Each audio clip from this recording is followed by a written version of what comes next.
Lately, I've realized that the era of the hot hatch is coming to an end. With the inevitable push towards driving electric cars, or EVs, comes the natural tendency towards efficiency and refinement. And for a petrol head like me, that's quite depressing. The tradition of taking a sensible family hatchback and refocusing it around performance and driving enjoyment, a tradition which, by the way, has been a staple of our roads since the heady 1980s, has felt like it's been coming to an end.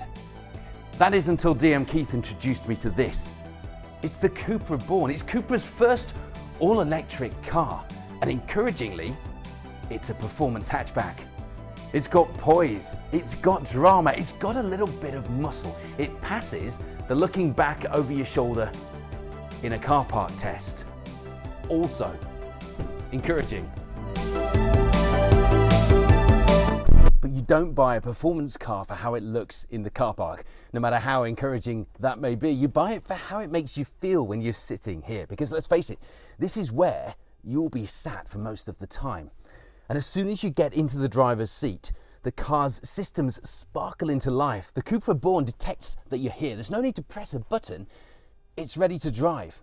And you know what? Sat here in these figure-hugging Dynamica sports seats, so am I.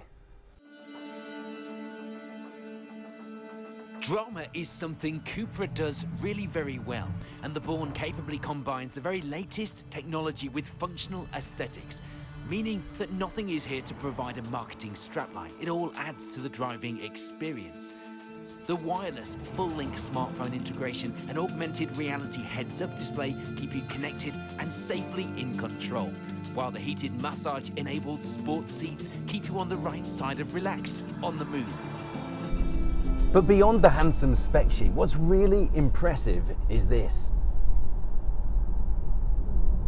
Yeah, I know, you'd expect an electric car to be quiet, but with its 20-inch Hurricane wheels, you'd expect some of this car's sporting pedigree to be at the expense of one or two of the comfort credentials, wouldn't you? I've driven quite a few electric cars now, and I can't think that tyre and road noise have ever been quite so notable by their absence as they are in the Cupra Born. So when you want to have a bit of fun, it makes that bit even more impressive. Corners in the Cupra Born, they're notable too. The Born comes with a range of electric motor options, with the highest output 170 model offering 231 horsepower and powering the car to 60 miles per hour in 6.6 seconds. Very much in hot hatch territory.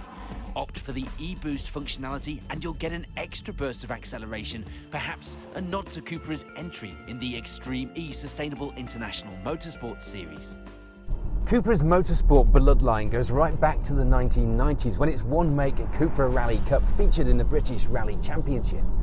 Now I know it might not seem that relevant to talk about a 90s rally series when I'm driving one of the most advanced electric performance cars to come out of 2022, but Cupra's motorsport heritage is important. It's what gives the brand its DNA. And if, like me, you like your performance cars, you'll have a good idea what I'm talking about. Of course, the crucial test for any electric car is range. And the Cupra Born boasts a tested range of up to 340 miles on a full charge. Now, the more skeptical among us would say yes, but manufacturer-claimed range figures are taken from tests in ideal conditions. But here's the thing, DM Keith Cupra are hiding nothing. They will show you how to use a nifty tool from Cupra to calculate the range of the car based on exactly how you drive.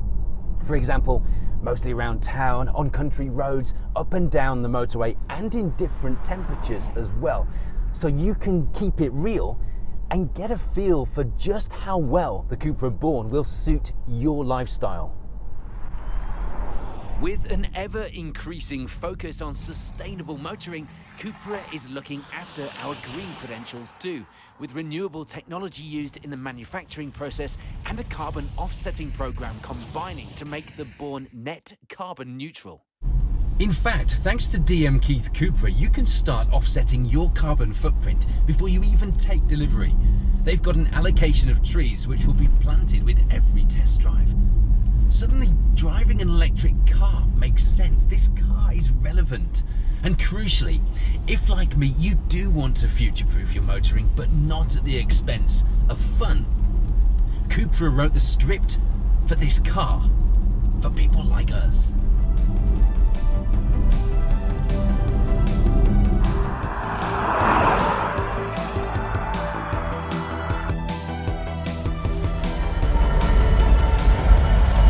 I quite like thinking of myself as a petrol head, and I'm not yet ready to do that in the past tense. For me, it's a phrase which is much more about being into cars, enjoying driving, the passion of motoring, than it is about fuel type.